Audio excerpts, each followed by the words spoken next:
Hello students. आज हम लोग पढ़ेंगे मेसोपोटामिया की सभ्यता। विश्व की प्राचीन सभ्यताओं में से एक मेसोपोटामिया की सभ्यता, सिविलाइजेशन ऑफ मेसोपोटामिया। मेसोपोटामिया शब्द का अर्थ है मेसो यानी कि मध्य की, पोटामिया यानी कि भूमि। तो मेसोपोटामिया शब्द का अर्थ होता है दो नदियों के मध्य की भूमि। दो नदियों के मध्य की भूमि यानी कि मेसोपोटामिया। मेसोपोटामिया का वर्तमान नाम इराक देश है। इराक देश। मेसोपोटामिया विश्व की प्राचीन सभ्यताओं में से एक है और अत्यंत ही प्रसिद्ध है।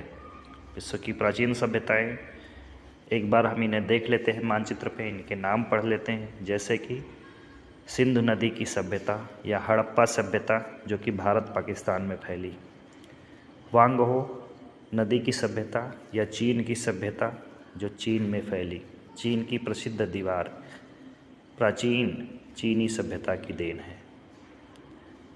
उसके अलावा इजिप्ट या नील की सभ्यता, नील नदी के किनारे फैली जो मिस्र की सभ्यता, इजिप्ट की सभ्यता या नील की सभ्यता कही जाती है। इसके अलावा उत्तरी अमेरिका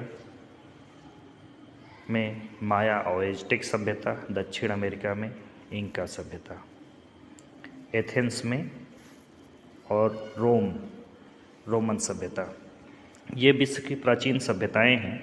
इनमें से मेसोपोटामिया की सभ्यता का विशेष स्थान है।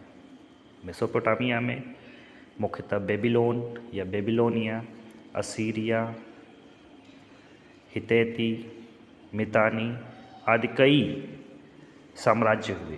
क्रमिक रूप से लगभग 4000 ईस्वी पूर्व से लेके 1500 ईस्वी पूर्व तक कई राजा हुए। सभी के अलग अलग राज्य क्षेत्र थे। कोई नदी के इस किनारे, कोई उस किनारे, काफ़ी बड़े इलाके में अलग अलग नामों से ये सभ्यता लगभग 2-2.5 हजार सालों तक फलती फूलती रही। सम्मिलित रूप से इसे हम मेसोपोटामिया की सभ्यता का नाम देते हैं। मेसोपोटामिया की सभ्यता अपनी कुछ खास विशेषताओं के लिए अत्यंत विख्यात है। उसकी विशेषताओं में प्रमुख है जिगुरत। जिगुरत यानी कि शहर के बीचों बीच ऊंची पहाड़ी पे बनाए जाने वाले मंदिर, या शहर के बीचों बीच सबसे बड़ा और सबसे ऊंचा भव्य बनाया जाने वाला किले टाइप मंदिर, जिसके सबसे ऊपरी हिस्से पे देवी देवता का निवास माना जाता था। उन्हें नगर का संरक्षक माना जाता था। ये मेसोपोटामिया की सभ्यता की सबसे बड़ी विशेषता थी। मेसोपोटामिया की सभ्यताओं में सुमेरिया, बेबीलोनिया, असीरिया, ये तीनों ही साम्राज्य अत्यंत प्रसिद्ध है। इन तीनों में ही बेबीलोन, जिसे बेबीलोनिया भी कहा जाता है, सबसे ज़्यादा प्रसिद्ध था। बेबीलोनिया की सबसे बड़ी विशेषता थी वहाँ के एक प्रसिद्ध शासक हेमुराबी और उसकी विधि संहिता। बेबीलोन का जो जिगुरत था वो बहुत ही ऊंचा और बहुत ही विशाल था। इस जिगुरत पे सम्राट के साथ साथ नगर की पूरी प्रजा ईश्वर की पूजा करने पहुंचती थी। ईश्वर की दया दृष्टि पाने के लिए, अपनी रक्षा के लिए, परिवारों की रक्षा के लिए, नगर की रक्षा के लिए सम्राट एवं नगरवासी धूमधाम से जिगुरत पे पूजा उपासना किया करते थे। जिगुरत के साथ कई अन्य भवन हुआ करते थे, जैसे भंडार गृह, पुजारियों के रहने का स्थान। यह नक्षत्र विज्ञान या ज्योतिष विज्ञान की शोध का केंद्र भी हुआ करता था। इसके सबसे ऊपरी हिस्से पे लोग ज्योतिष की रिसर्च किया करते थे। मेसोपोटामिया की सभ्यता की खास बात थी हेमुराबी और उसके द्वारा बनाई गई विधि संहिता। हेमुराबी ने एक विशाल साम्राज्य की स्थापना की। बेबीलोन का साम्राज्य इसने चारों तरफ बहुत बड़े हिस्से पे बढ़ाया। इतने बड़े हिस्से और साम्राज्य पे नियंत्रण रखने के लिए सख्त कानूनों की आवश्यकता थी। इसीलिए हेमुराबी ने एक विधि संहिता का निर्माण कराया। विधि संहिता यानी कि कानून की किताब। यह संसार का पहला लिखित कानून था। संसार की पहली कानून जो कि लिखा गया, हेमुराबी की विधि संहिता। यह विधि संहिता हेमुराबी ने अपने शासनकाल में पत्थरों पे खुदवाया, नुकीली कील से बड़े पत्थरों पे खुदवाया, ताकि जनता में कानून की जानकारी हो सके, साथ ही साथ अपराधों पे नियंत्रण हो सके। विद्रोह, संघर्ष, आपसी विद्वेष को दबाने के लिए, ताकि समाज में शांति कायम रहे और अन्य जो छोटे मोटे शासक हैं, सामंत हैं, वो राजा के खिलाफ विद्रोह युद्ध ना कर सकें, उससे बचने के लिए यह विधि संहिता पत्थरों पे खुदवाई गई। नुकीले कीलों के सहारे बड़े पत्थरों पे, जैसा कि चित्र में दिखाया गया है। इसको सम्राट यानी हेमुराबी ने खुदवाया। इस विधि संहिता के सबसे ऊपरी हिस्से पे सम्राट को दिखाया गया है, साथ ही साथ एक देवता का चित्र है। वो देवता हेमुराबी को विधि संहिता की जानकारी दे रहे हैं या सारे कानून दे रहे हैं। यह शमस नामक देवता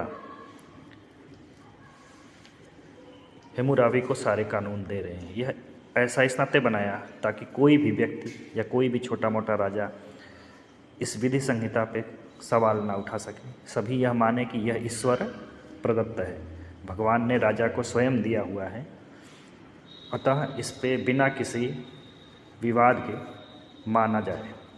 यह दिखाने के लिए ही इस विधि संहिता के ऊपरी हिस्से पे देवता और देवता से कानून ग्रहण करते हुए हेमुराबी को दर्शाया गया है। इस पत्थर पे नुकीले कील से उसके निचले हिस्सों में पूरे कानून को खुदवाया गया है।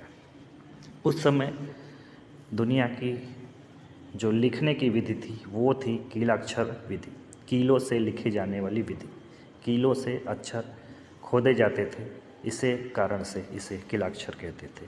कीलाक्षर लिपि को दुनिया की पहली भाषा कही जाती है। दुनिया की पहली लिखने का तरीका ये कीलाक्षर लिपि थी। दुनिया की पहली लिपि भाषा कीलाक्षर थी। इसमें कीलों के माध्यम से चित्र की तरह बना के लिखा जाता था, जो अब ये भाषा पढ़ी नहीं जा सकती, लेकिन इसे दुनिया की पहली लिपि होने का गौरव प्राप्त है, जो कि मेसोपोटामिया की सभ्यता से ही निकली है। मेसोपोटामिया की सभ्यता से और कई चीज़ें निकली, जैसे रथ बनाने की कला या 4 पहिए की गाड़ी, कांच या कांच के बर्तन बनाने की गाड़ी, समुद्री जहाज बनाने की कला, कुम्हार के चाक बनाने की कला, कीलाक्षर लेखन कला, ऊंचे स्थलों पे मंदिर या जिगुरत बनाने की कला, बड़े नगरों का विस्तार या बड़े नगरों की व्यवस्था, बैंक व्यवस्था या हुंडी व्यवस्था, जो हिसाब किताब रखने के लिए प्रचलित हुई थी, लोन देने की व्यवस्था, बैंकिंग व्यवस्था, व्यवसायों के लिए जो प्रारंभ हुई थी, ये मेसोपोटामिया की सभ्यता की प्रमुख देन थी। इसके अलावा भी बेबीलोन जो शहर था, जहाँ का शासक हेमुराबी था, वह एक अत्यंत आश्चर्यजनक चीज़ के लिए प्रसिद्ध है। वो है बेबीलोन के झूलते हुए बाग। बेबीलोन में ऊंचे मंदिरों पे या महलों में, किलों पे, हर एक मंजिल पे घने बाग लगाए जाते थे। बड़े किलों पे यह बाग ऐसे लगते थे जैसे वो बाग हवा में झूल रहे हों, पेड़ पौधे हवा में झूल रहे हों। इसी नाते इन्हें हम कहते हैं झूलते हुए बागान या बेबीलोन के झूलते हुए बाग, इन्हें दुनिया के 7 आश्चर्यों में से एक माना जाता है। जैसा कि आप सभी जानते हैं, आगरा का ताजमहल हमारे देश का भी 7 आश्चर्यों में से है। रोमन कोलोसियम, मिस्र सभ्यता के पिरामिड, चीन की दीवार, ये भी विश्व के आश्चर्यों में गिने जाते हैं। उसी तरह हेमुराबी द्वारा बनवाई गई झूलते बागान विश्व के प्राचीन आश्चर्यों में से एक है। कोड ऑफ हेमुराबी या हेमुराबी की विधि संहिता संसार की पहली लिखित विधि संहिता है। मेसोपोटामिया की सभ्यता का संबंध नज़दीकी 2 सभ्यताओं, खास करके मिस्र की सभ्यता या नील की सभ्यता और सिंधु नदी की सभ्यता यानी कि हड़प्पा सभ्यता, भारत की सभ्यता, इन 2 सभ्यताओं से बहुत अधिक था। दोनों ही जगहों पे, भारत में साथ ही साथ मिस्र में खुदाई करने पे मेसोपोटामिया की सभ्यता की काफ़ी चीज़ें मिली हैं। साथ ही मेसोपोटामिया में इन सभ्यताओं की कई चीज़ें मिली हैं। इससे संबंध जान पड़ता है कि इनमें आपसी संबंध था। मेसोपोटामिया के लोग मुख्यतः खेती करते थे, जिनमें जौ, ज्वार, बाजरा आदि मुख्य था। भेड़ पालन, ऊँट पालन, बकरी पालन, गदहा, घोड़े आदि का पालन किया जाता था। व्यवसायों में मिट्टी के बर्तन, घड़े, चमड़े का काम आदि, खजूर का काम, ये सब व्यवसाय थे। तो प्राचीन सभ्यताओं में मेसोपोटामिया की सभ्यता यानी दजला और फरात नदियों के मध्य की सभ्यता अत्यंत ही एक प्रसिद्ध सभ्यता है।